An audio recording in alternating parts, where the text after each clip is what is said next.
Welcome to Guide Guru. We hope this video helps. You begin by preparing for a full gateway reset because partial restarts often hide persistent config errors. Unplug the power now, count 60 seconds, then plug it back in to clear memory and temporary faults.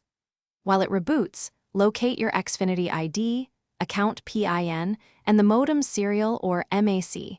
You'll need these to repair the device with your account. Also jot down the existing SSID and password so you can restore your wireless settings rather than guessing and creating conflicts later. Once done with the reboot, you log into Xfi or directly to 10.0.0.1 to confirm provisioning and firmware are current. Check the WAN IP and signal or SNR levels because poor downstream signals or a private IP indicate carrier side or wiring issues. Then inspect DHCP leases for IP conflicts. Reserve addresses for key devices. Next, reconfigure your SSID settings and channels, split or unify to 4 and 5 GHz bands depending on device compatibility, and set WPA2 or WPA3 for security.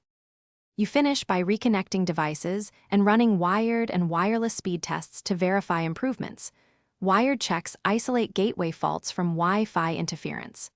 If instability continues, collect signal logs and the modem serial, or MAC, then call Xfinity support to request provisioning refresh or a technician visit.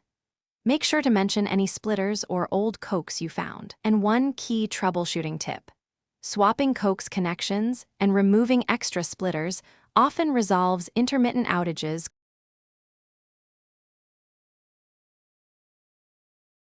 Thanks for watching. Consider subscribing if we helped you today.